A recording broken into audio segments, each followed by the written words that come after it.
যে মানুষটা সবসময় মন থেকে পজিটিভনেস নিয়ে থাকে সেই মানুষটাকে হিলিয়ে দেওয়া এত সহজ নয়। এর আগেও প্রচুর মানুষ চেষ্টা করেছে দেবদার পেছনে লাগতে, আলটিমেটলি কিছু হয়নি। একটা সময় তো আমরা দেখেছি টলিউডের সো কল্ড ফেডারেশন তারা পর্যন্ত দেবদাকে শুইয়ে দেওয়ার জন্য, নামিয়ে দেওয়ার জন্য, হেনস্থা করার জন্য হেন এমন কিছু নেই যেটা তারা করতে বাকি রেখেছিল।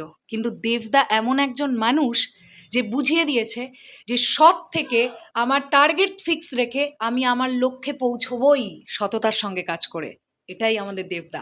আর আমি এই এতগুলো কথা কেন বললাম জানো? একটা পোস্ট আবার আমাকে দেবদার জন্য অনেকটা প্রাউড ফিল করালো।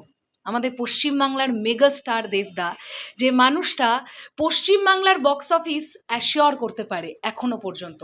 যে কোনো প্রডিউসার দেবদার সিনেমায় টাকা লাগাক, তারা মানি ব্যাক গ্যারেন্টি পাবে, এটা তারা জানে। যে কারণের জন্য নতুন নতুন প্রডিউসাররাও দেবদার সিনেমায় টাকা লাগবার জন্য বা লাগাবার জন্য রেডি হচ্ছে।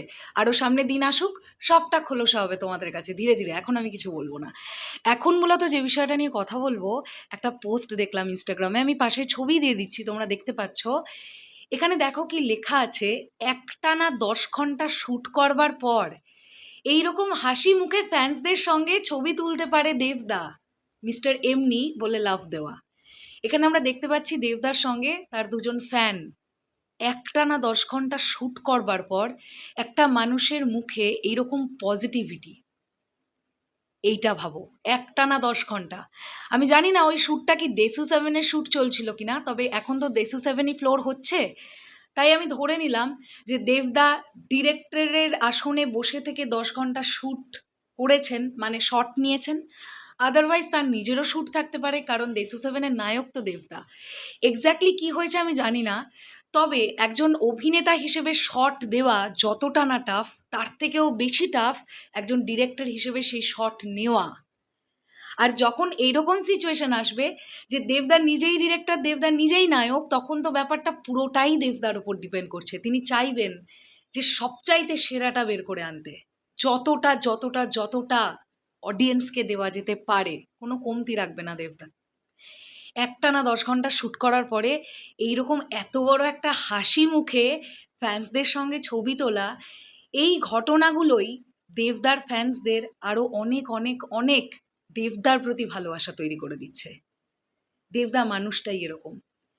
অনেক সময় মানুষটাকে নিয়ে প্রচুর কন্ট্রোভার্সি হয়, রিসেন্ট টাইমেও অনেক কিছু হচ্ছে, সবই দেখতে পাচ্ছি। আলটিমেটলি সময় সব কথা বলবে। আর শুনুন, সব কিছুর ঊর্ধ্বে গিয়ে একটা কথা বলি, আমরা ছোটবেলা থেকে কোন দেবদাকে চিনে বড় হয়েছি? রাজনৈতিক দলের দেবদাকে চিনে? তা তো নই। সাংসদ দেবদাকে চিনে বড় হয়েছি? তা তো নই।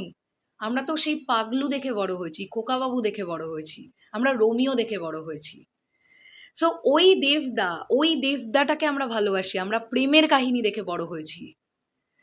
তো ওইসব বললে ভাই হচ্ছে না। যারা দেবদাকে সিনেমার জন্য ভালোবাসে, তাদের হৃদয়ে সারা জীবনের জন্য দেবদার প্রতি ভালোবাসা থাকবে। ওই 4টি হেটার্স কি বলল কি না বলল, তাতে করে কিচ্ছু যায় আসছে না।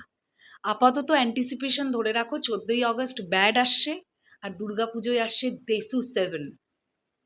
আর তারপর ডিসেম্বরে তো শুনতে পাওয়া যাচ্ছে নাকি টনিক 2 আসবার কথা। জানি না, সেটা এখনো কনফার্ম নয় যদিও। যাই হোক, চলো শেষ করলাম ভিডিওটা। তোমাদের কি বক্তব্য কমেন্ট সেকশনে জানিও। টাটা।